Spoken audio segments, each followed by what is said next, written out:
Bonjour, je vous propose dans cette vidéo de répondre à la question suivante: une suite de données est-elle arithmétique ou pas? J'ai proposé deux suites, UN et VN, toutes les deux définies sur l'ensemble des entiers naturels. Et donc la question est la suivante: la suite UN, la suite VN sont-elles des suites arithmétiques? Alors, il y a quelque chose qui est facultatif, mais qui est quand même très intéressant, c'est d'aller en fait conjecturer si cette suite a des chances d'être arithmétique ou si carrément elle ne l'est pas. Et pour émettre cette conjecture, eh bien, il suffit d'aller calculer les trois premiers termes de la suite et de voir ce qui se passe. Je vais venir calculer donc U0. U0, c'est donc égal à 0 au carré plus 1. 0 au carré plus 1, ça donne 1. U1, cela donne 1 au carré plus 1, ce qui fait donc 1 plus 1 qui donne 2. U2 est égal à 2 au carré plus 1, donc 4 plus 1 qui fait 5. Je rappelle qu'une suite arithmétique, c'est une suite qui est telle que on passe de U0 à U1 en ajoutant un certain nombre. On passe de U1 à U2 en ajoutant le même nombre. Et donc, si je veux savoir comment je suis passé de U0 à U1 en addition et comment je suis passé de U1 à U2, eh bien, ce qu'il va falloir, c'est que j'aille calculer U1 moins U0. Et puis ici, U2 moins U1. Alors, bien évidemment, là, la quantité, on la voit directement, mais parfois, quand les nombres seront un petit peu plus compliqués, eh bien, cette différence permettra de voir comment on est passé de là à là et comment on est passé de là à là. Donc, U1 moins U0, ici, cela donne 2 moins 1, donc 1. Et ici, U2 moins U1, cela donne 5 moins 2, qui donne 3. Ça veut donc dire que pour passer de U0 à U1, on a fait plus 1. Pour passer de U1 à U2, on a fait plus 3. Et donc là, c'est super intéressant de faire ces trois petits calculs, eh bien parce que tout simplement, on peut d'ores et déjà dire que la suite n'est pas arithmétique.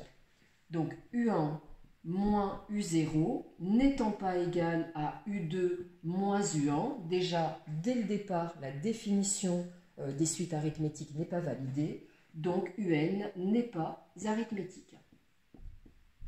Donc c'est en cela que ces calculs vont être intéressants parce qu'ils vont nous permettre de dire non très rapidement en ne faisant rien de bien compliqué. Alors je vous conseille quand même d'aller vérifier ces trois termes à la calculatrice, parce que si jamais vous vous êtes trompé dans ces trois termes et que vous concluez que la suite n'est pas arithmétique alors que cela provient d'une erreur, ça serait quand même dommage. Donc toujours aller vérifier vos calculs. Je m'intéresse maintenant à la suite V.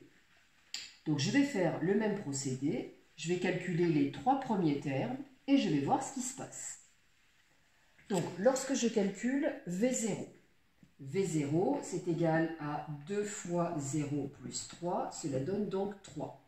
V1 c'est égal à 2 fois 1 plus 3, donc 2 plus 3 qui donne 5. V2 c'est égal à 2 fois 2 plus 3, ce qui fait donc 4 plus 3, ce qui donne 7.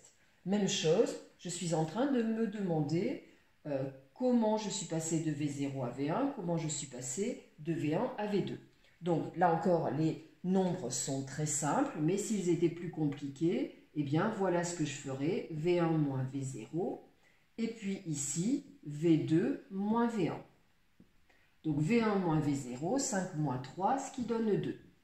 V2 moins V1, 7 moins 5, ce qui donne 2. Cela veut donc dire que pour passer de V0 à V1, on a fait plus 2. De V1 à V2, on a fait plus 2. Et là, par contre, attention, quelqu'un qui dirait la suite est donc arithmétique, eh bien, le prof de maths va lui rappeler, hop, hop, hop, attention, on ne conclut jamais quelque chose de général à partir de quelques exemples, et même à partir de beaucoup d'exemples. Donc dans ce cas-là, la seule chose qu'on peut faire, c'est de conjecturer, c'est-à-dire on va dire que la suite semble, et ça marque une grande différence, la suite semble, en aucun cas on ne va pouvoir dire la suite est, La suite semble arithmétique, je l'écris en abrégé, 2 raisons, R égale 2. Et pour passer du semble au verbe être, la suite est arithmétique, eh bien il va falloir qu'on fasse une vraie démonstration.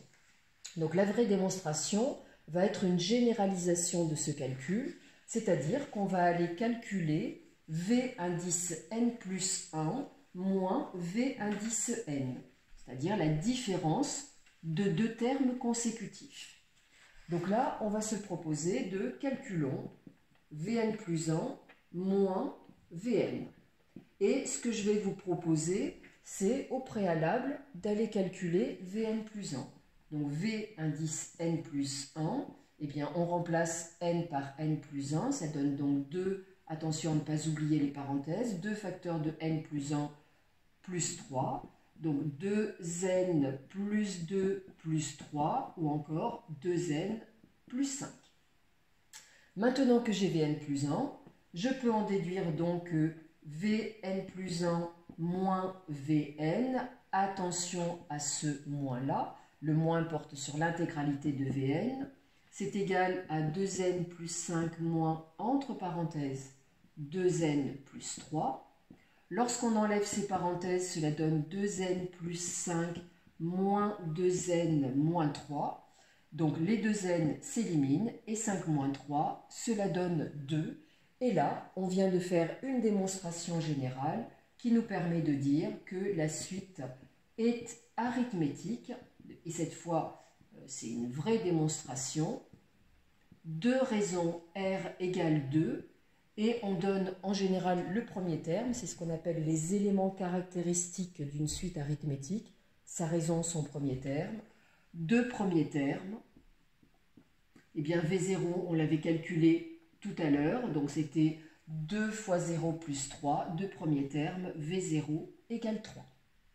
Voilà comment on travaille sur cette notion de une suite est-elle arithmétique ou n'est-elle pas arithmétique. Voilà, j'espère avoir été claire et puis je vous donne rendez-vous sur d'autres vidéos concernant les suites arithmétiques parce que c'est quand même un domaine important et un domaine dans lequel il y a plusieurs savoirs à posséder. Bonne journée, au revoir.